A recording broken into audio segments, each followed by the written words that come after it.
Basically, the idea in this hadith is kathratul masail, asking too much questions. Asking too much question that causes sometimes a distraction. Too much question. So like it's going on in our community these days, whatever we do, so sometimes the many questions are raised, and those questions are not having any base. Baseless questions are going on, and baseless questions is always that destroy the community, destroy the people, destroy the environment. So, and that was the cause for the previous ummah. When they were talking too much and asking too much baseless questions, so Allah subhanahu wa ta'ala destroyed them. Therefore, we should ask and we must ask, but the question supposed to based on valid reason, not question just for the sake of questions. صرف سوال برائے سوال ہمیں نہیں کرنا چاہیے.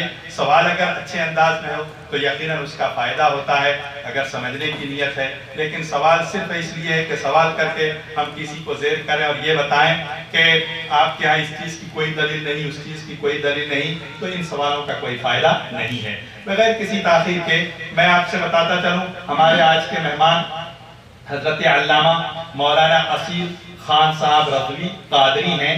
یہ بڑے جلیل القدر عالم فاضل ہیں, ایم اے اسلامیات میں کر رکھا انہوں نے, اور ہمارے بہت سارے احباب ان سے متعارف بھی ہیں. آپ نیو یارک میں ایک عرصہ تک خدمت انجام دیتے رہے ہیں, اور ابھی فی الحال ڈیلس میں ایک اسلامک سینٹر میں اسلامک اسٹڈیز کے ڈائریکٹر ہیں. بہت بڑا سینٹر ہے ماشاءاللہ وہاں ڈائریکٹر ہیں اسلامک اسٹڈیز کے, اور کمیونٹی کو لیڈ کرتے ہیں.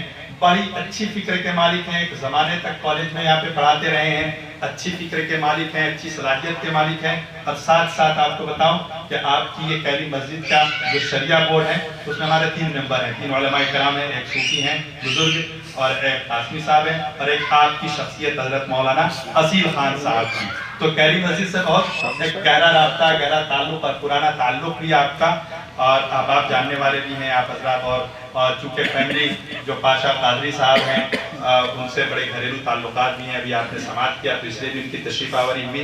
ہم ان کے شکر گزار ہیں کہ انہوں نے ان کو بلایا ہے, دعوت دی ہے کہ ہم سب کی ملاقات ہو جا رہی ہے, ہم ان کے ساتھ بیٹھ رہے ہیں, گفتگو کر رہے ہیں. تو ایسے مواقع سے اہل علم سے ملنے کا موقع ملتا ہے, ان سے بات چیت کا موقع ملتا ہے, اور ان سے فائدہ اٹھانے کا بھی موقع ملتا ہے. تو آپ حضرات ہم سب خوش نصیب ہیں کہ ماشاءاللہ حضرت تشریف لائے, اور ہم شکر گزار ہیں پاشا صاحب کے کہ انہوں نے دعوت دے کر بلایا کہ ہمیں ایک اہل علم کی صحبت ملے گی. تو بغیر کسی تاخیر کے ہم ایک بہترین عالم دین حضرت علامہ مولانا اصیل احمد خان صاحب قادری رضوی کو دعوت دینے جا رہے ہیں. وہ آ کر ہم سے خطاب فرمائیں گے.